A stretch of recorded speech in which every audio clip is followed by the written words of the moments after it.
What is going on, team? Just wanted to jump on here to give my trade recap. I know it's been a while.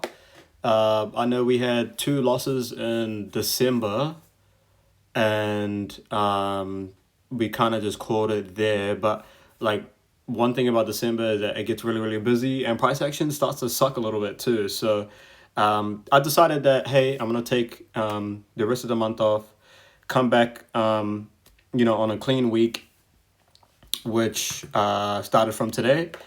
And yeah, and I wanted to get into futures, right? So there's some benefits, there's some cons towards it. Again, um, one thing I do want to say is that I want to give a shout out to my boys, the people who I trade with, who I like started this journey with. They've moved all to futures, so they've actually helped me like set this kind of thing up, where like kind of set up this futures page, so we can see, um, you know, um, it gets kind of confusing at first, but yeah, shout out to them for helping me set this up. And yeah, futures has a bit more leeway when it comes to profit margin, especially passing that initial phase. So one thing I do want to get straight is yeah, I think the profit margin's a little bit more. I think you are paying a little bit more rather than a normal kind of forex funded account. But one thing that I've noticed is that with futures, you get there's no spread, not pretty much, but there's no spread whatsoever, and like it's on by ticks. So it's divided up to minis and micros. This 50K account will be on micros just because minis is a larger kind of contract size. So I don't know, maybe like 20 like micros will equal to like one mini, something like that. In terms of along those lines, but hey, that's like that's like when we get on bigger accounts. But yeah, so I am starting in this journey once again. We did pass that 10K. We we did get that payout, and now we're kind of just transitioning to futures. I do see myself better on here, especially with in terms of spread, because I really struggle with spread and executing accounting for spread all the time. So which um, kind of drags out my stop loss and my take profit a lot more. So yeah, I just want to give a shout out to the boys for setting me up. When I first opened this page, it looks absolutely shocking. A lot of stuff everywhere. Everything is everywhere, and just yeah, it's a whole lot of like things going on. So I pretty much put it that way. But they simplified it for me, and I was able to kind of get used to the UI really really quickly. So yeah, so jumping into today's trade, I do have the charts loaded up on TradingView for high time frame buyers and things like that, and then kind of executing on, you know, on Alpha here, Alpha Capital. So yeah, let's jump it down the trade. Um, this is a simple continuation. So if I just bring that down a little bit more. So high time frame, what we kind of looking at? We were looking at we were having some serious buying pressure here. Again, we were still kind of forming that leg up. So I was like, okay, cool. I'm not sure where this leg up is going to end, but let's see if we can ride it out, which is kind of risky. But again, with the time, especially being reactive in a 4 hour favela gap, it takes some time for that to happen. So I would say it was kind of risky because I'm not sure whether we hit that top leg or not, or like you never know when that top leg is done being done, if that makes sense.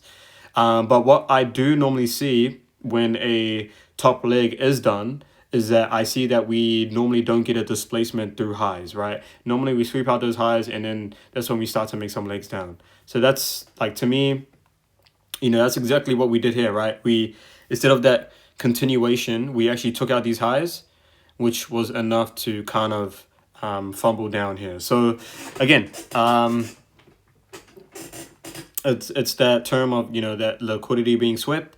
So all buyers that had their buy stops here, they get tapped in, and then we get that nice little push up, we get a sweep again, and then we start to get that little drop off here. But that's that's London for you. But yeah, again, I'm kind of cutting down my trading hours to an hour after market opening. So if a trade doesn't happen within an hour, I will probably get off, because it stops me from waiting for a trade to be formed, which is a not A plus setup. And it stops me from kind of forcing a trade, especially when that 2 hour window. So, if a trade doesn't form within that hour, I'll happily get off. Less trades is better. So, I'd happily get off in terms of that. So yeah, so we basically just had a 5 minute continuation here, as again, we made that lower leg, and we had that push up again, and we had a lot of buying pressure. So, what was nice to see, I was pretty much just drew the fib out, and I was telling myself that, hey, like, if we come into equilibrium, or at least fill in this 5 minute fair value gap, and kind of wick into equilibrium a little bit, I was willing to go long, just because within that structure, we get a bullish close above these highs, as well as we get a bullish close above these highs, and with that we get some fair value gaps formed as well. So I was pretty happy with that. I would have loved to seen price come back to tap into these 1 hour fair value gaps, so we can get that nice RR trade up. The only reason why the trade was cut short is because I did take some profits, as well as I did put my stop loss below some lows, just in case if price broke below those lows. I was happy to get out the trade. Even though trade did hit full take profit, I'm starting to learn that, taking profits and setting your stop loss to BE, is a great way to kind of compound of your trades. So, sometimes, like with that model that I had before, with once you get push past flush highs, I should be taking some form of profits there. That way I walk away with at least something. So yeah, that kind of breaks down the high time frame bias. At the time we were really, really bullish up. We had some bullish pressure in confluence with that. We also had a 4 hour inverse, which signals to me that, hey, we're not willing to go short of this 4 hour fair value gap. Maybe we're here to fill in this 4 hour fair value gap, or even to the extent of this 4 hour fair value gap here. So it was interesting to see what price did. It's good to be back. It's good to be filming these videos. Again, that December was a nice break for me, and I got to spend time with my girl more, spend Christmas with her, and spend Christmas with family.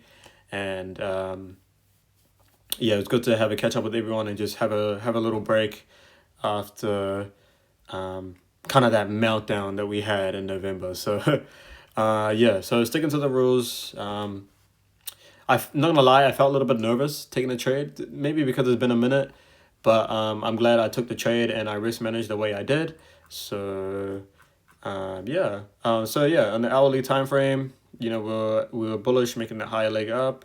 4 hour, we inversed a 4 hour fair value gap here. So it's just a matter of when is that bullish trend gonna end, right? So that bullish trend ended at almost 12 o'clock. So almost an hour ago, that trend is starting to, that 4 hour fair value gap is starting to kick in now. But yeah, I was just playing off what the market gave me. I got good reactions. So so just remember what this page kind of looks like, because I don't really have any marking tools on the kind of alpha thingy, or like the their trading software thingy, or their MT5 or whatever you want to call it. But yeah, again, Asia session, you know, if I was willing to go short, I would love to see these highs get taken out in some form of reversal. But what we do get was a close above these highs nicely, as well as these close above these highs. We also get that nice pullback into 5-minute equilibrium, filling in a 5-minute fair value gap here, as well as this one here, also in confluence with this equilibrium, respecting that 0.5. So in terms of 1-minute confluence here, it's better if I go on here. But with that 1-minute confluence, oh,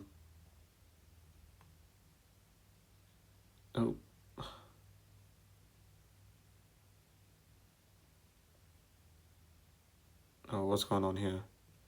What is going on here? So after we get that tap into that 5-minute gap, but also filling in equilibrium here. So once we got that tap, we hit equilibrium, tapped into this 5-minute gap, and what I was looking for was pretty much a bullish sign on a 1-minute, to see that, hey, we'll put in a lower, now we're ready to put in another higher high, right? So we get that nice pullback into that 5-minute fair value gap, which I mentioned before, as well as tapping into equilibrium. I was kind of waiting for some form of you can never trust the first tap, so I was kind of waiting to see if we get that entry confirmation with we get like a nice inverse that we can take a trade off, or we get a nice bullish kind of sign that saying that, hey, this 5-minute gap is likely to be respected, and I was willing to go long. So yeah, so once we got that first tap into that 5-minute fair value gap, remember this is just a 1-minute, guys, we get that pullback back down into this fair value gap, right? And we see that we're unable to break these lows once again.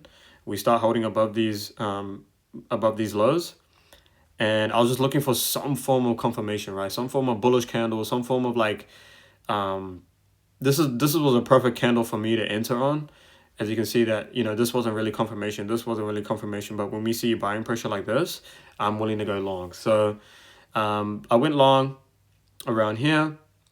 Stops were against these lows. I did have to take out some contracts just because I did get kind of confused with how much I put on. I actually over risked and then I had to take some off, and then I under risk and then I had to add some on again. So it was a bit complicated there, but slowly getting used to it. So yeah, I did take some. I should have marked out where I took some contracts out. But I did take some contracts out at these highs. I'm not sure if it was exactly at these highs or it was a little bit above, but I took out some profits at these highs here. And I see that, we're not really ready to go further long. Like, again, these were based only off the 5-minute confluences. So it's hard to kind of get that push. You kind of have to get lucky to get that nice push out of a 5-minute gap, especially being overextended on the 1 hour time frame. Like, as you can see, that we've just been having bullish runs all day. So I'm kind of accounting for that, that push of, this should be my take profit. And I wasn't really greedy in the markets today because I know that these were just 5-minute confluences with, we had 1 hour current structure being to the upside, but again, hitting those 4 hour and mitigated gaps, you're not sure whether you're gonna catch the top. Whether you're gonna catch that top leg and your trade ends up failing. So I was just kind of accounting for all those things. All those things were in my mind. So so I did take out some profits around these highs here. So once we break over these highs, I took out some profits and I went to break even. And I see that, we get some pushes down and we get a nice bullish candle up. tapping into this fair value gap again. So I was just like, okay, cool. Like if we're willing to go long, we should be going long from this side. We should be going long from this area. So I actually dragged my stop loss. I can't actually bring that up, but I drag my stop loss to here, and we get that nice push down. Price would have stopped us out at BE anyways, because we took some profits out here. And the trade ended up hitting. So it's kind of just one of those things where if I held the trade out, I would have got lucky, but it kind of would have fucked with my psychology a little bit, just because holding a trade for that long, especially with only 5 minute kind of continuation, it's hard to kind of drag a trade out that long. And I kind of had no take profits in terms of draws on liquidity, just because they were just too high for price to even reach, although kind of just unreachable. So we were kind of in no man's land with the take profit. So it was kind of hard to get a draws. But I did try to get a 1 to 2. But yeah, what ended up happening was that, we took out some profits at these highs, and then I put my stop loss at these lows, and what price ended up doing was that coming down, probably taking out all the people that entered just like me, and it was enough fuel to kind of like a raid, and in which it kind of fueled the move back up again. So yeah, again, there's nothing much I can do in terms of confluences wise, but it was a trade based on the continuation model of what I saw on the 5 minute, and in confluence with the 1 hour being in such a bullish state. It was just a matter of time where we get that recovery, sorry, of this leg that was put in. So as you can see, that's that top leg there, and now we're putting in that bottom leg. So where price will balance. So it'll be interesting to see where price heads to, but we're up 200, so not bad. So not bad for the day, not bad first day on. But yeah, I will be continuing to take profits in terms of taking profits, just so I can actually walk away with something. So I'm still getting used to that. So which is exactly what I implemented here. I took out should have taken out more contracts, but I was kind of lost on how to actually take more out. So so I'll get used to it. This is my first day on futures, so it will be good to see where we kind of head from there. So yeah, I just want to wish you guys a happy new year, and also Merry Christmas, happy late Christmas. It's been a while, and I hope you guys managed to enjoy time with your family. That is very, very important. Trading will always be there, but now January has come. We are back on the grind. All year videos will be coming out. I'll be starting my job at Air New Zealand in Feb, so I will find a way to keep pumping out those videos for you guys, just to make sure you guys have those videos and those recaps, especially for me as well, to make sure that I am making progress this year. And November we did take a lot of steps back, but I am looking forward to not making the same mistakes again, and continue on and pushing on that profitability. That is the main goal. And getting used to this future stuff too, which is, I think, is really, really cool. So again, shout out to the boys for helping me set this up. I was so used to MT5 and Trade Locker and everything like that, and so they made the move, and it's working out for them. And I wanted to kind of experience that as well, and they're saying it's a lot better, and I believe them. So so slowly making our way onto that profitability stage. Just happy where I am at the moment. We keep it pushing, and that is the trade recap. Oh, this trade was taken on gold. I just want to give the date as well. So today is Tuesday, the 6th of Jan. So new month. We see how we go throughout the month. And I just want to wish you guys a great new year. Hope you guys have some goals set in mind, just to help you guys, to always remember that goal. That's, how do I put this? if you have a goal set, you know, you're always kind of chipping away towards it, if that makes sense. So yeah. Yeah, thank you guys so much for keeping along with me on this journey. Yeah, we are back on the grind. December was a good break for me. January back on the grind. You know, we're on that road there to profitability, stacking and compromising, not compromising, compounding. I have my plan set up on my whiteboard, and my beautiful girl, she tidied it up for me. So you know, it's got like little check boxes in my trading plan, and things I gotta use in terms of my confluences and things like that. So shout out to my girl as well. Um, Thank you so much, and I will see you guys whenever I take the next trade. Yeah, you guys have a good one. Again, Happy New Year. God bless, and I'll see you guys soon.